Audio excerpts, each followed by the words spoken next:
ಇನ್ನು ತಮಿಳುನಾಡಿನ ರಿಸಲ್ಟ್ ಬಗ್ಗೆ ಕೂಡ ಸಾಕಷ್ಟು ಕುತೂಹಲ ಇದೆ. ಅದರಲ್ಲೂ ತಮಿಳುನಾಡಿನಲ್ಲಿ ಅಣ್ಣಾಮಲೈ ಬಿಜೆಪಿಯ ಫೈರ್ ಬ್ರ್ಯಾಂಡ್. ಬಿಜೆಪಿಯನ್ನ ತಮಿಳುನಾಡು ರಾಜ್ಯದಲ್ಲಿ ಬಹಳ ಸ್ಟ್ರಾಂಗ್ ಆಗಿ ನೆಲೆ ಊರಿಸೋಕೆ ಪ್ರಯತ್ನವನ್ನ ಪಡ್ತಾ ಇರುವಂತಹ, ಶ್ರಮವನ್ನ ಹಾಕ್ತಾ ಇರುವಂತಹ ನಾಯಕ ಅಣ್ಣಾಮಲೈಗೆ ಈ ಸಮೀಕ್ಷೆ, ಆಕ್ಸಿಸ್ ಮೈ ಇಂಡಿಯಾದ ಸಮೀಕ್ಷೆ ಶಾಕ್ ಅನ್ನ ಕೊಟ್ಟಿದೆ. ಕೊಯಮತ್ತೂರು ಕ್ಷೇತ್ರದಿಂದ ಸ್ಪರ್ಧೆಯನ್ನ ಮಾಡಿದ್ದಾರೆ ಅಣ್ಣಾಮಲೈ. ಆದ್ರೆ ಅಣ್ಣಾಮಲೈ ಸೋಲುವಂತಹ ಭವಿಷ್ಯವನ್ನ ಇಂಡಿಯಾ ಟುಡೇ ಆಕ್ಸಿಸ್ ಮೈ ಇಂಡಿಯಾ ಸಮೀಕ್ಷೆ ಹೇಳ್ತಾ ಇದೆ.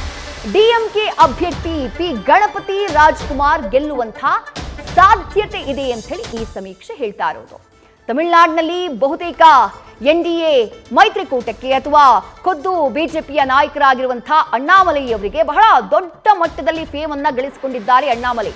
ತಮಿಳುನಾಡಿನಾದ್ಯಂತ ಕೇವಲ ತಮಿಳುನಾಡಿಗೆ ಸೀಮಿತ ಆಗಿಲ್ಲ, ಅವರ ನೇಮು ಫೇಮು ಇಡೀ ದೇಶಾದ್ಯಂತ ಬಿಜೆಪಿಯ ಫೈರ್ ಬ್ರ್ಯಾಂಡ್ ಆಗಿ ಗುರುತಿಸಿಕೊಂಡಿದ್ದಾರೆ. ಬಹಳ ಉತ್ತಮ ನಾಯಕನಾಗಿ ಇವರು ಬೆಳೆಯುತ್ತಾರೆ ಅನ್ನುವಂತಹ ಒಂದು ನಿರೀಕ್ಷೆ ಸಾಕಷ್ಟು ಜನರಿಗಿದೆ. ಬಿಜೆಪಿಯ ಕಾರ್ಯಕರ್ತರು ಮಾತ್ರ ಅಲ್ಲ, ಅಂಥ ಅಣ್ಣಾಮಲೈ ಕೊಯಮತ್ತೂರು ಲೋಕಸಭಾ ಕ್ಷೇತ್ರದಿಂದ ಸ್ಪರ್ಧೆ ಮಾಡಿದ್ದಾರೆ.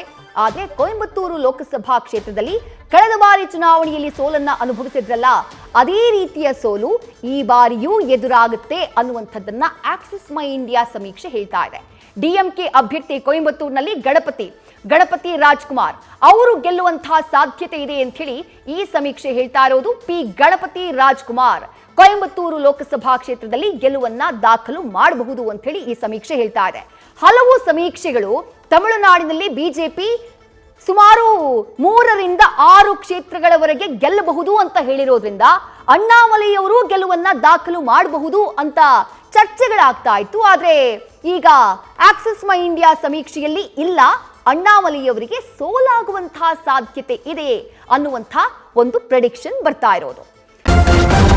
ನ್ಯೂಸ್ ಫಸ್ಟ್ ನಿರ್ಭೀತಿಯಿಂದ ನಿಮ್ಮ ಪರವಾಗಿ.